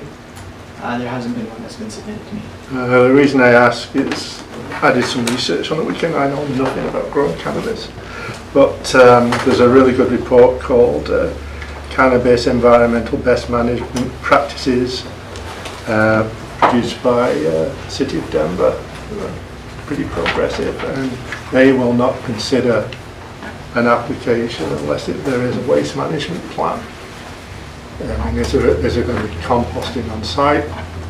There's a room for composting on site, or is it going into the landfill? So I'd like to support this, but I'd like staff to at least to see a waste management plan, or us to see a waste management plan. Because apparently, according to the report, there is quite a bit of organic waste from running a commercial cannabis operation. It's a good question. Councillor Chalmers? Yeah, I just want to sort of I'd come in it thinking sort of your second opinion that you were saying, Melissa, that without the interface, I kind of thought of it different, and then I also was thinking about how we're not setting limits or anything, but then again, without that interface, free market kind of establishes that. But Councillor McQuaid bringing up the social benefit, I definitely think is a conversation that we should have. Which one of those two we all feel. I hadn't thought about it before either, so kind of reassessing right now. That's where I'm sitting. Councillor Bart. Thank you. I think this discussion really is showing that we need a policy. You know, we did create a policy for the retail, and I think we need to do the same for the production, even to make sure that these points are hit on. Employment, the living wage, the waste management, those kinds of things. It is a new and distinct and unique industry, and I think that, we should understand what we think of as the limits, because, one of the things that would be a real benefit if people can produce it, can they also then manufacture and actually create product? Because as things loosen up, that likely is where it wants to go, and just, where are we at policy-wise that allow that kind of evolution of the industry and so forth, and have some foresight. And again, the opportunity that if we are considering production, that, that we also determine just, the zone that can happen in. Right now it is industrial way, but maybe we have some other ideas about it that fit with government regulation. Probably the ACRD will be looking at this too, I would think, in terms of airport lands and so forth. So yeah, I think there's more policy-wise to consider here. Thank you.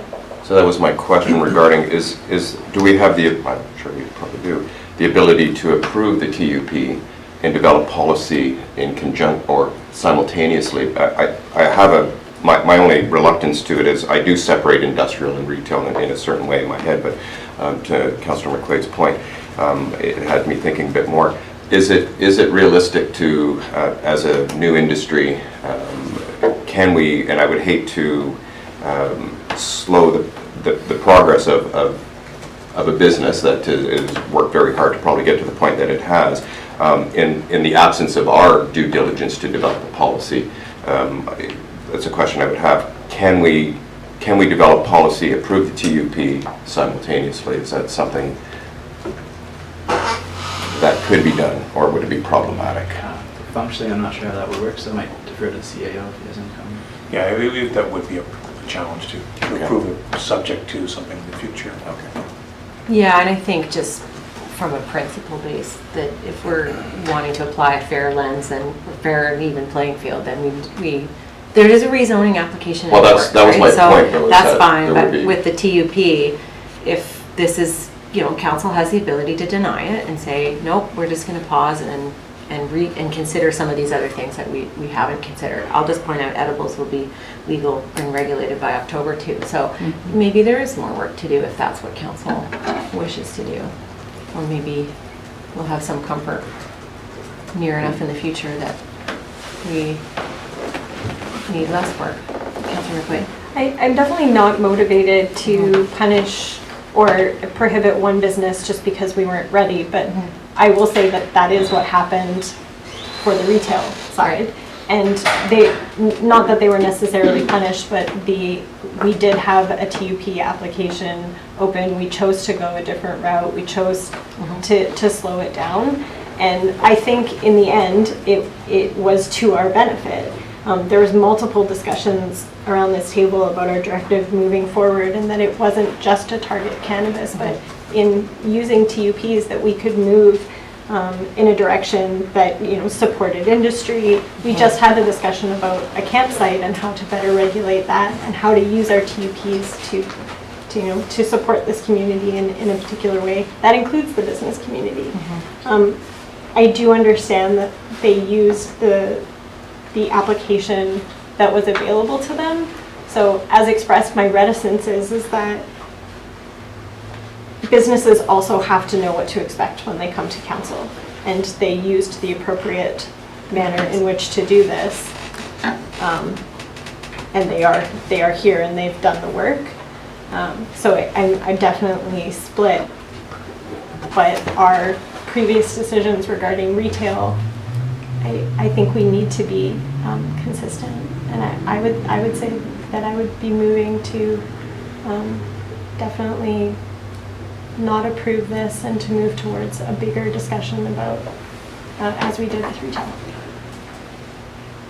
Councillor Bart. Yeah, thanks. And I think the applicants would understand that they're asking for something that we've made, bylaw to disallow in the community.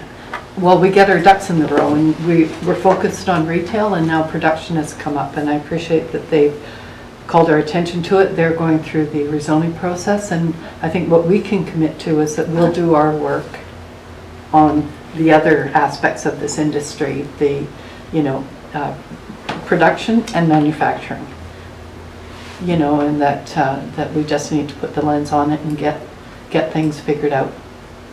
And I appreciate Councillor McMaster's research, just because it just points out one item not considered. So I just don't think we're ready to approve this. There's so much to me that's just not clear. Thank you. Councillor Anderson? I really appreciate the discussion, because there's a lot of things around the consideration of retail that we don't have an opportunity to put on this as well. But I'm just wondering if do we even have any zones, if they were asking to do tomatoes or cucumbers, would they already be allowed to produce those anywhere in Tofino? Do we An industrial way, if it was an industrial use, similar to a brewery or to a fish plant, but to these industrial uses that have broad industrial uses, because council and the community prohibited cannabis, it sort of pulled it out separately from everything else. If without that prohibition, there potentially would not need a TUP for what we're proposing to do. So, and then the other thing is, we haven't put the same kind of those values on production of alcohol, and you could start another brewery supposedly, or another distillery or something in Tofino, without having the same kind of focus put on the social impacts, and this certainly has maybe even more social impacts than cannabis production. So in terms of fairness, I'm just wondering the more broad fairness, how much council is considering that. The other thing that I've sort of struggled with a bit is to me a temporary use permit is supposed to be a bridge to something, and while I respect that they're moving towards a rezoning, I don't quite see this as being a bridge to much other than just getting it going quickly. Considerations around things like housing and waste management, which is brought up, and other social values. Where is this bridge taking us? So it's a tough one. I was prepared to support it with some ideas around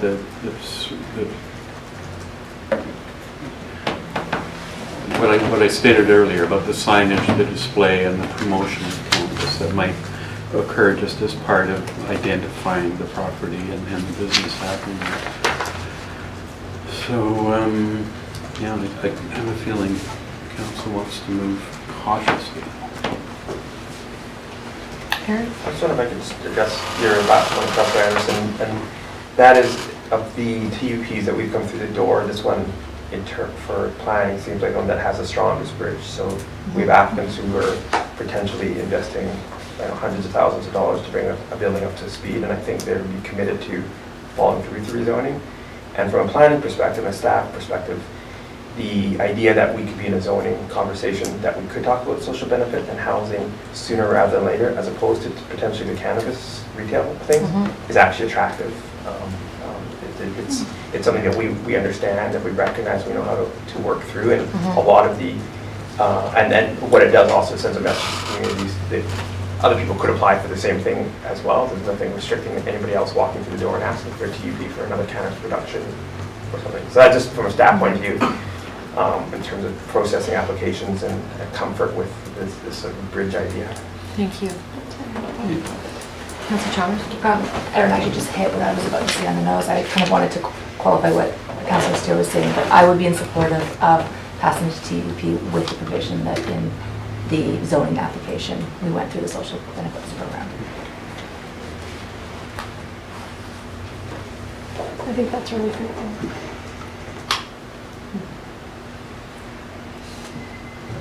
God, I just love these conversations sometimes. Thoughtful, and thank you. Councilor Steele? Well, I was just because I don't understand procedure enough to understand. Like, my point is, I want to have that robust conversation about the social implications, etc. But at the same time, in lieu of that, I wanted to know if there was a process that we could be having that conversation while not thwarting the business moving forward, with obviously an immense amount of planning, financial incentives, and I know that that's not one of our main considerations, but I do think about that process. And so I would be comfortable if I knew that there was a procedure or process to move forward with this TUP in light of having those conversations. This kind of, the answer that, your name again, who I've only known for 100 years. Haven't played darts recently. Yeah, I've been on a road trip for 2 weeks, but anyway, that helped answer a bit of my concerns as well. But I would probably be moving forward in granting this TUP at this stage, personally. So I do want to point out, though, that Councillor McMaster asked a question around waste management and indicated he wasn't quite ready to move ahead with it without a little bit more information about that. So I wanted to bring us back there and say, I really appreciate this conversation, and I don't love to recommend to hold things up, but sometimes that 2-week pause is not a bad idea, and I'm wondering if that's maybe wise here, in the sense of just thinking about the implications of the zoning versus TUP process, the policy thing, letting it gestate for a couple of weeks, but also asking our staff to come back with some more information around the waste management side of things, and if that's what council wants to do, that pushing this off, a final decision off 2 weeks is not the worst idea here. I'd be happy with that. I mean, I kind of want to approve this TUP, but I am uncomfortable with the question I asked.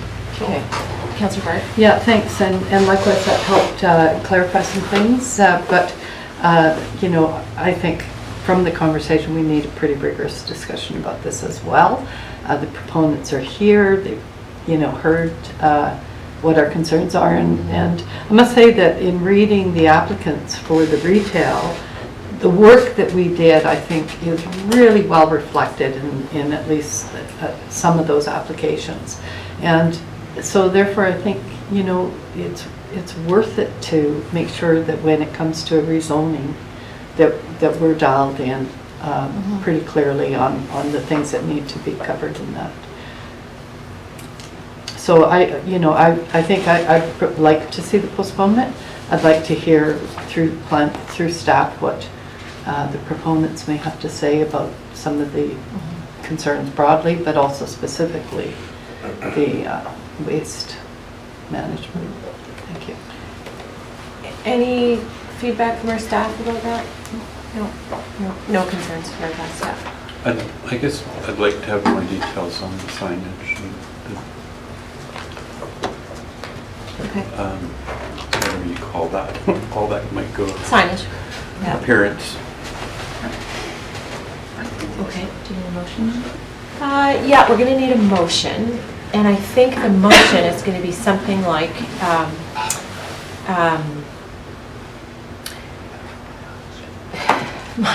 deferring? Yes. Okay, so to defer the item to a future meeting and ask our staff for more information on waste management and signage. Okay. All right.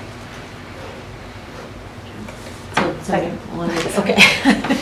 So the motion then would be to defer this item to a future meeting and direct staff to come back to council with further information about waste management and signage. All right, perfect. Thank you. Any final comment on that? Okay, all in favor? Thank you. Motion is carried. Thank you. Related to this, if I may ask, how might we flag going forward to look at policy in terms of production, to just consider our options around policy in terms of granting zoning for cannabis production? You know, because I don't know right now. Yeah, right now I don't know. so we'll I want to just think about this. know that it's there. Just maybe in a committee of the whole meeting or something we can. Okay. Yes. Could we recess for 2 minutes? Thanks. So does the ACRD have any regulations about what can go in the landfill? Well, organics are likely to be banned in the next 2 years. Yeah. Once there's a composting program. Once there's a composting program. But right now, there's organics going. Hello. Organics are great here. Oh, no, yeah. I guess some of my what I that's what I'm saying.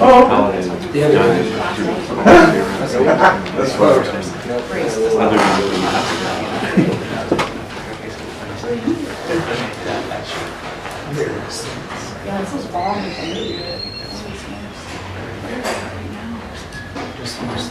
Just for cannabis. Cannabis, okay.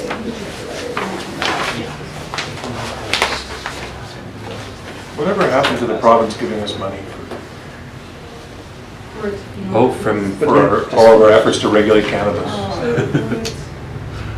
I remember the UBCM last year, the UBCM position was a minimum of $10,000 per community. We spent a lot more than that. I thought $10,000, that sounds pretty good. And now, a year later, I'm like, oh my God, we spent so much time. oh yeah, really. For no return.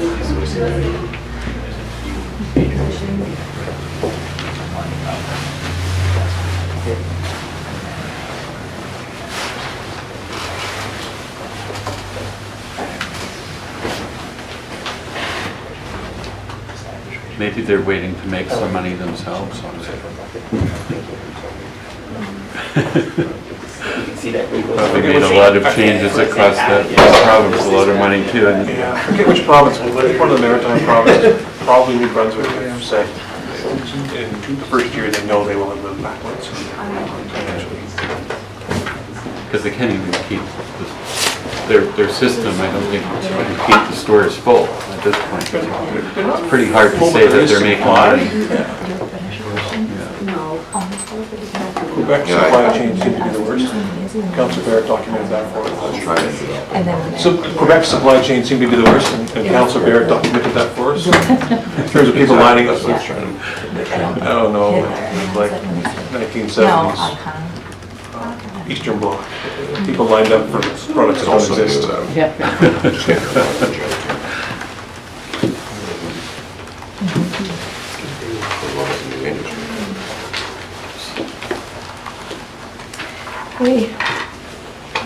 Boy, oh boy. Okay. Promise I'll take a long holiday and miss a couple of council meetings. So we can get some things done. What It's are gonna you be so planning much on? less exciting and interesting. Lots of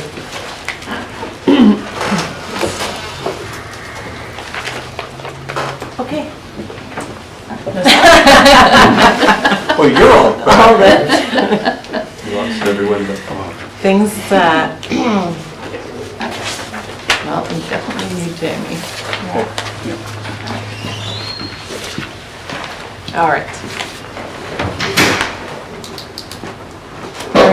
Oh, we need Jamie, right? Better actually Jamie. Okay, sorry.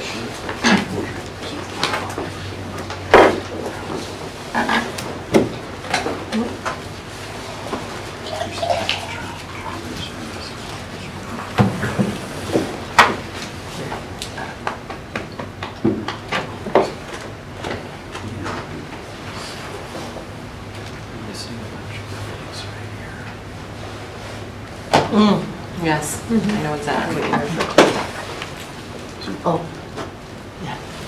Yeah, that was. Just for clerks. I would send him something again with a bit short, I say. Could you send me to send it to 5 or how should I get that? what's Thursday? Thursday's the volunteer. Oh, it looks, I sent an email out to Oh, everyone else did you? asking So I if they just can put make your- it 5 and it's Okay. starting to look like the event. Oh, perfect. We'll see. I have to check Can you? my email. No, you're not on it. You are. Okay, now we're good to go. Now we're good to go? I think we're good to go. Okay. Our next item is the proposed partnering agreement between the District of Tofino and the Tofino Housing Corporation. I don't have a PowerPoint presentation or anything, but can answer questions. Cover kind of the tops of the waves first. All council is of course aware that the Tofino Housing Corporation is a subsidiary of the municipality, established as a company, and currently operates with a board of directors that is 7 members, 4 of whom are either municipal staff or council members. Generally in British Columbia, through the community charter, there is a prohibition on municipal governments giving assistance to a business. There is an exception to that under section 21 of the charter that allows for municipality to give assistance where a business is providing a service on behalf of the municipality. It was arguable for the first couple of years of the Tofino Housing Corporation in its latest iteration that the Housing Corporation was not acting as a business. Now, as some of the things that are starting to, the Housing Corporation is starting to get into, and the relationship with municipality, that one, Tofino Housing Corporation is starting to act more as a business, and some of the things that are being proposed, particularly with respect to a loan guarantee that is being considered next on council's agenda, that this is potentially assistance to a business. So in an abundance of caution, the Tofino Housing Corporation as well as the district staff have consulted with our legal counsel and have prepared a partnering agreement that would permit the municipality to give assistance to the Tofino Housing Corporation as a business. So that's before council for consideration today, and I of course can answer any questions that council members may have. Thank you. Did anyone have any questions?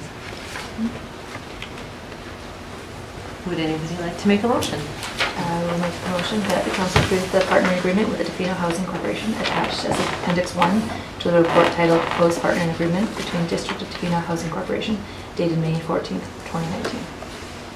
Thank you. Second? Second, great, thank you. Any final comment, question? Okay, all in favor? Thank you. None opposed? Motion carried. Okay, so next is the building bylaw. So this is coming back to us for the second time, as we knew that it would, and Aaron has a couple of comments to make before we consider some motions.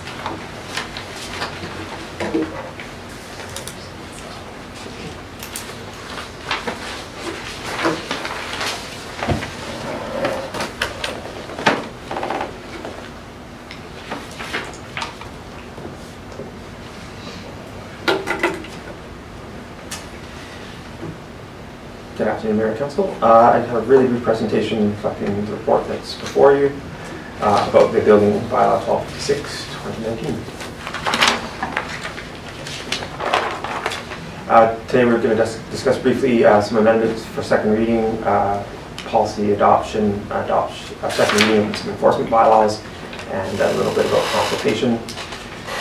So the amendments being proposed today have to do with shipping containers. We're including shipping containers under the temporary building part of the bylaw to allow us to start to exert some control over where these containers are and how we approve them. There will be further work by staff through the zoning bylaw updates, or potentially before the large zoning in 2020, as well as probably some design language within the official community plan. We're looking at removing some sections from the bylaw that reference an excavation permit, which we don't actually have in Tofino, so just sort of tidying that a little bit. And tied to that is the safety fencing, so we're ensuring that we can require safety fencing around excavations should they occur and not be brought forward with further construction. An email notification just clarifying how we want to be, the building inspector needs to be notified for inspections, making sure we have a record of this and allow us to respond very quickly. And then finally, just update the fire access portion of the bylaw, which had been left incomplete up to this time, but now has been completed. And those are the amendments. I'd be happy to answer any questions on any of those amendments at this point. Thank you. Councillor Anderson? I'm satisfied with what's presented, so I don't have any questions on that, but I'm just wondering if we do get to any policy making around tiny homes, would they end up in this document? No, most likely any policies around tiny homes will come through zoning, where they're allowed and subdivision. All buildings in Tofino have to meet BC building code, so and that's all this says. So. Thank you. I'm just a bit confused because on one hand, you cite some of the research and some of the challenges around shipping containers as housing. And then you say that what we're actually going to look at is design and use. So, and where is this going? I'm not quite sure. So there's two points. One, the first one, was council directive, is to consider shipping containers from a design perspective through the OCP process, and we have a resolution on that. And so that's something that will come back to council through the OCP process in the development permit areas that was generated due to the market development at the end of Campbell Street. And the second part is that we know there are concerns, provincial concerns about the use of these containers as housing, as storage. The accident in Enderby a couple of years ago where a person was killed due to the storage of 2 liters of fuel.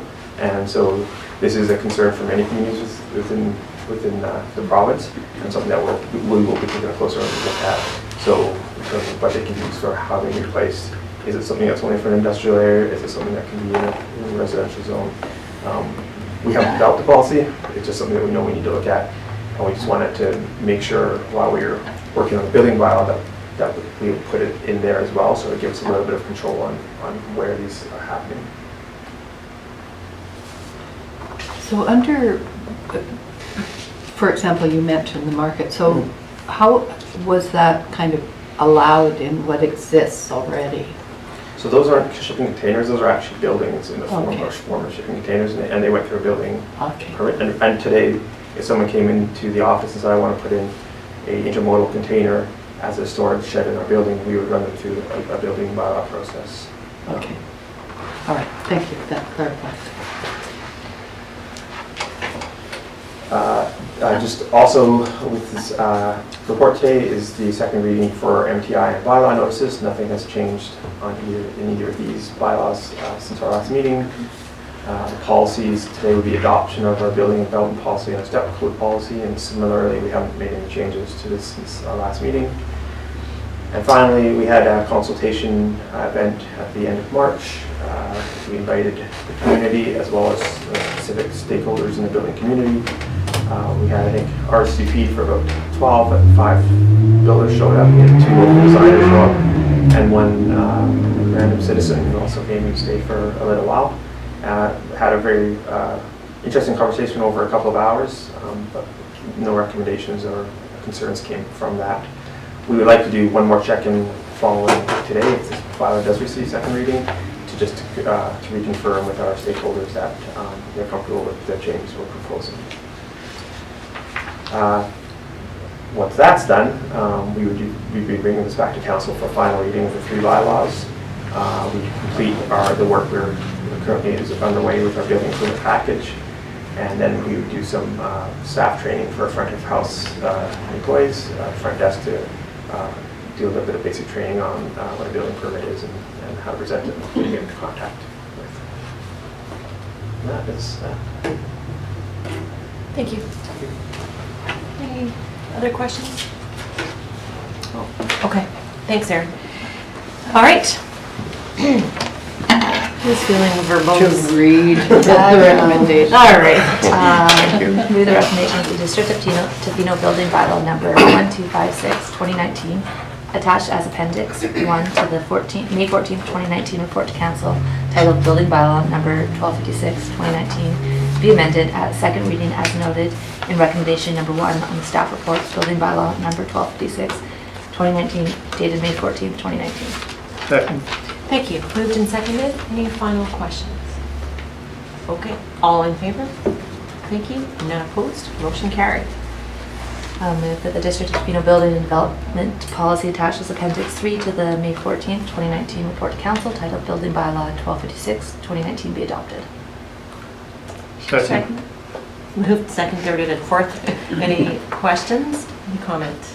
Okay. All in favor? Thank you. Motion carried. I'll move that the District of Tofino Step Code Policy attached as Appendix 4 to the May 14th, 2019 report to Council titled Building Bylaw 1256, 2019 be received and be adopted. Second. Thank you. Moved and seconded. Any questions? Okay. All in favor? Thank you. Motion carried. Move that the District of Tofino Bylaw Notice Enforcement and Dispute Education System amended bylaw number 1107.09, 2019, attached as Appendix 5 to the May 14th, 2019 report to Council titled Building Bylaw 1256, 2019 be read a second time. Second. Thank you. Moved and seconded. Any questions, comment? All in favor? Thank you. None opposed. Motion carried. And lastly, that the District of Tofino Municipal Ticket Information System Amendment Bylaw number 1088.06, 2019, attached as Appendix 6 to the May 14th, 2019 report to Council titled Building Bylaw 1256, 2019 be read a second time. Second. Moved and seconded. Any questions? All in favor? Thank you. Motion carried. Okay, next is the firewood retail regulation bylaw. That's coming back with a suggestion from our staff to amend and at second reading, and then we will have an opportunity to hear any public input, and he's got a presentation, so let's hear it. It'll be quick, hopefully. Thank you, Chief. Slow me down if you need to. So the whole goal of this bylaw was to create awareness and education prior to running into situations. So here's what the bylaw read at the first reading. Except as provided in this bylaw, no business shall retail or supply complimentary customary firewood for the purpose of campfires without the following. So at this time, we would like the amendment to include section 3.2, during any period that the province of BC or the Coastal Fire Centre has issued a fire ban within the district of Tofino, any business that retails or supplies firewood for the purpose of campfires should post the notice of fire ban at the point of sale. So that's what we're hoping to accomplish today, have that added in there. So I've included an image of what the campfire ban or campfire regulations are.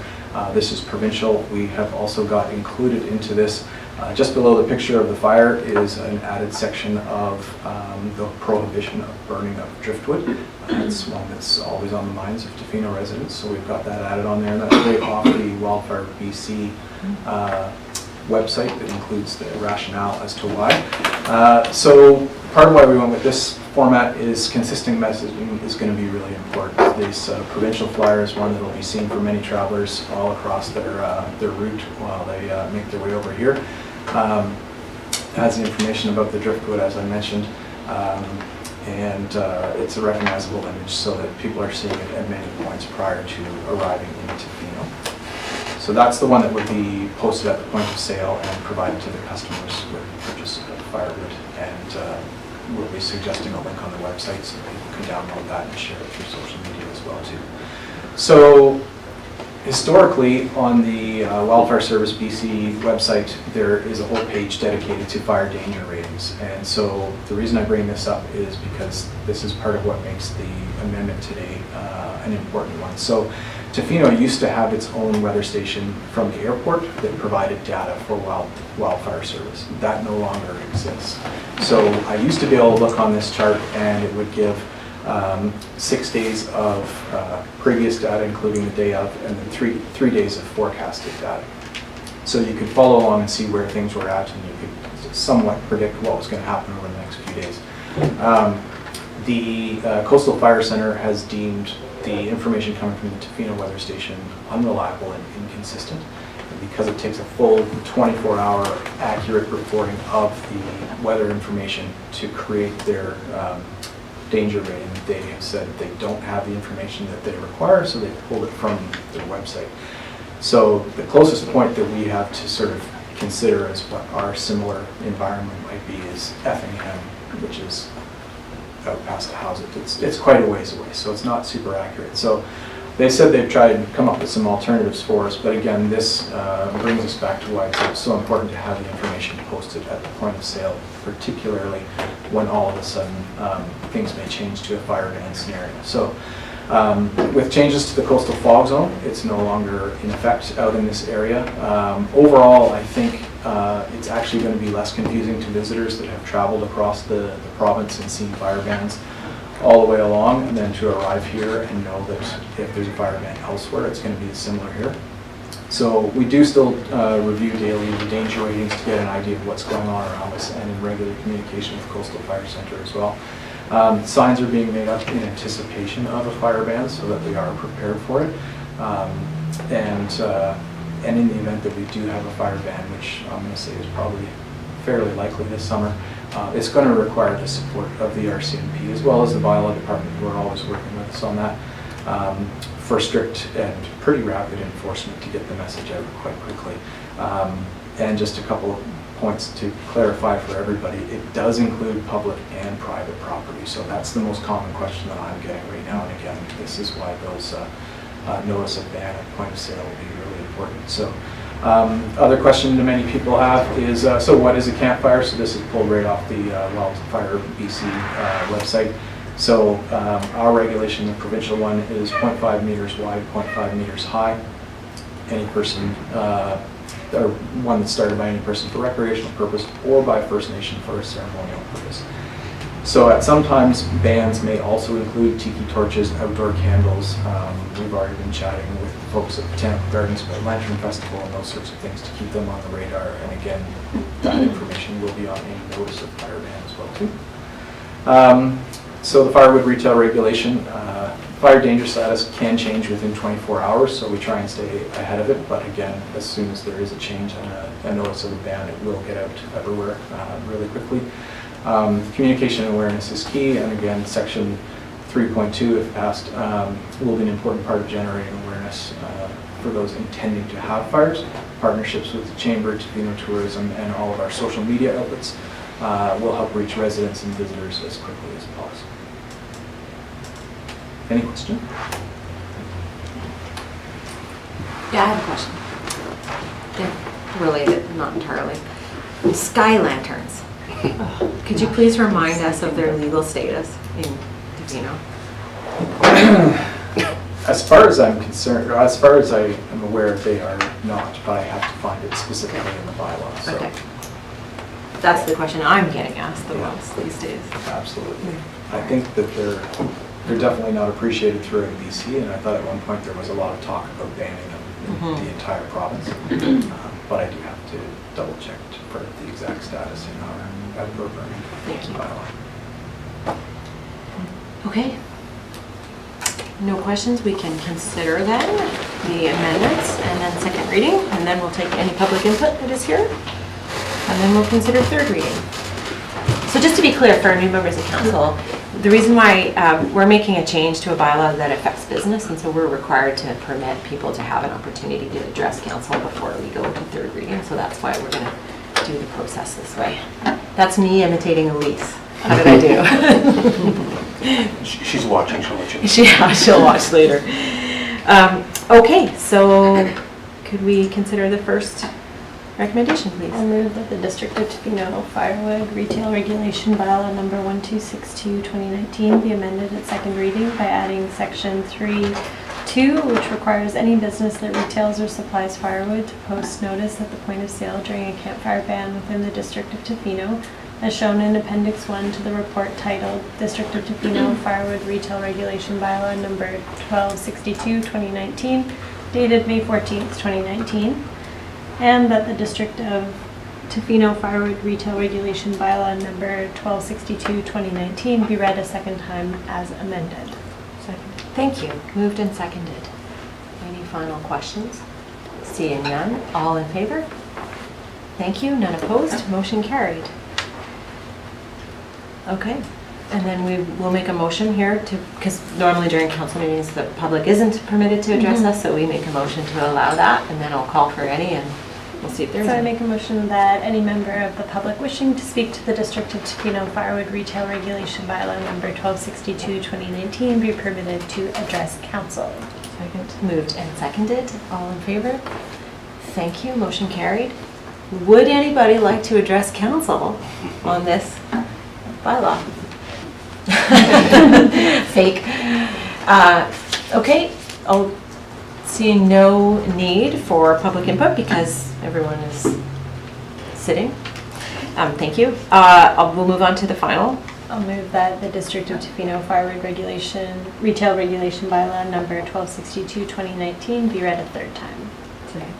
Thank you. Moved and seconded. All in favor?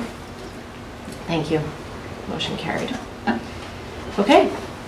The next is the Committee of the Whole meeting minutes to receive. Member C? Second. Thank you. We have moved and seconded receiving the Committee of the Whole meeting minutes held May 6, 2019. Any questions from the minutes aside from the recommendation that we'll consider in a moment? Right, all in favor? Thank you. Motion carried. And then the Committee of the Whole had a recommendation to Council that the Tofino Wildlife Hazard Assessment and Human Wildlife Conflict Management Plan be referred to staff for a report back on work plan implications. Okay, I will make that into a motion. Sorry. No, that's fine. I did read it all out. Moved and seconded. Were there any comments on this? Okay, all in favor? Thank you. Motion carried. The Design Review Panel, we have meeting minutes to receive from their 23rd of April meeting. Proceed. All right, moved and seconded. Any questions, comments? I have a question for me about the development permit. Yes. And we had discussions about development permits coming to council. I don't know if we've taken the necessary steps to ensure that that is part of the process, but I'm just wondering where we're at with that. Sure. It is something we're working on. I don't have a timeline for when that will be to council, but we have not lost track of that. Thank you. Thank you. Any other questions? All right, all in favor? Thank you, motion carried. Emergency Program Management Committee meeting minutes to receive? Moved and seconded. Any questions? All in favor? Thank you, motion carried. Okay, and then moving into a series of bylaws to consider adoption for, which is why they're in a separate category.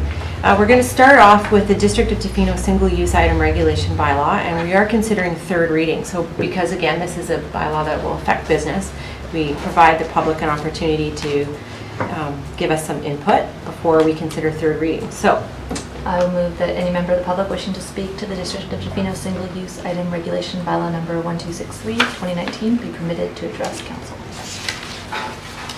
thank you. Moved and seconded. All in favor? Thank you. Motion carried. Would any member of the public like to address council before we consider third reading on the bylaw? All right, seeing none. I will move that the District of Tofino Single-Use Item Regulation Bylaw number 1263, 2019 be read a third time. Thank you. Moved and seconded. Any comments? All in favor? Thank you. Motion carried. Okay, and a little applause, thanks. We're not quite there, but we're getting there.